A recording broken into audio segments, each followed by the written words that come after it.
How did Jaycee get this gig? How did he get this extension? How was this discussed? How did it break? Give us the take.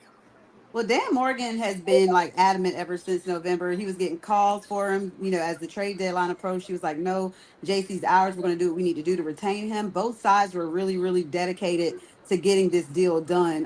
JC wants to stay in Carolina. Carolina has to build around a cornerstone or two of their defense. And I just think it was a move that they kind of had to make. They didn't want to be in the same position they were in with Brian Burns a season ago, where it just kept just lagging and lagging and lagging, and then they didn't really get much in exchange for him from the Giants. So the biggest thing about Jaycee Horn, everyone talks about the injuries. He made some changes last offseason, so he finally had a healthy season in Carolina, and he showed you why he was drafted in the top 10. So to me, you know how this market is. Like right now, he's the highest paid DB in history, and then tomorrow or 2 days later, CAA is going to sign somebody as the highest paid DB. And that's just how it goes. Yeah, it just keeps going up. But this is a move that Carolina had to make because they have to have something to build around.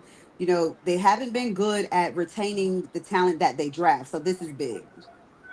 No doubt. I know, Shaun, I have a question. And Smitty, I don't know if he's got to get out of here in a second, but real quick, what are you guys looking for as well that you guys need to make a splash in this trade deadline? The trade opens up here, and I guess right now, I think 12 o'clock your time. We're on the West Coast.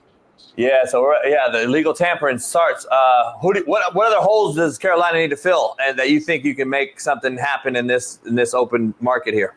Definitely defense. Anybody that watched them last year knows that defense is, their prime concern going this offseason. But they're also looking to add a wide receiver one.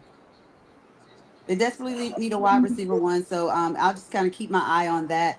Of course, Deebo Samuel's gone to Washington, and then DK is in Pittsburgh. So they're still going to be looking to add a receiver, a wide receiver one specifically.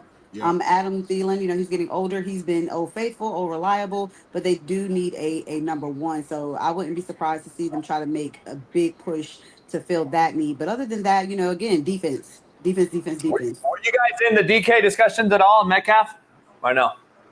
People said they were, but I think mainly it was because of the connection with Dave Canales.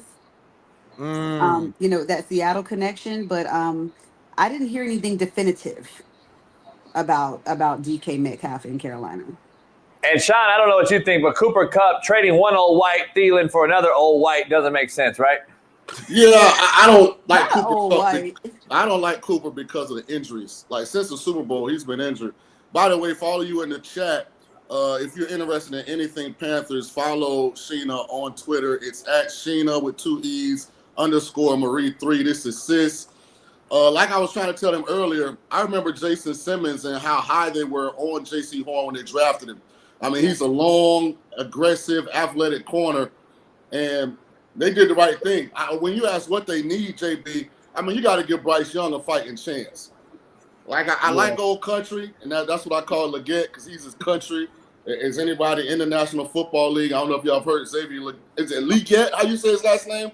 Leggett. Yeah. I mean, he old school, backwoods, eat possums and raccoons. Sheena was eating that with him too a couple months ago. Why are you bringing up old stuff? I saw she was tearing it up too. Anything about my diet? Man, but they've got to get better around Bryce Young. I like Chuba Hubbard. He's getting better. But, I mean, Adam Thielen's productive, but he's not super talented, if that makes sense. I know what you mean. The thing is, I was telling people from the time he got there, he did not come to Carolina to be wide receiver one. Right. That was not the role he was supposed to fulfill. When he got there, it was supposed to be DJ Chark. Yes. And I thought... And I'll be honest, I thought they overvalued DJ Chark. When I was there and I sat in meetings, I never saw him as an elite wide receiver. I thought they undervalued DJ Moore.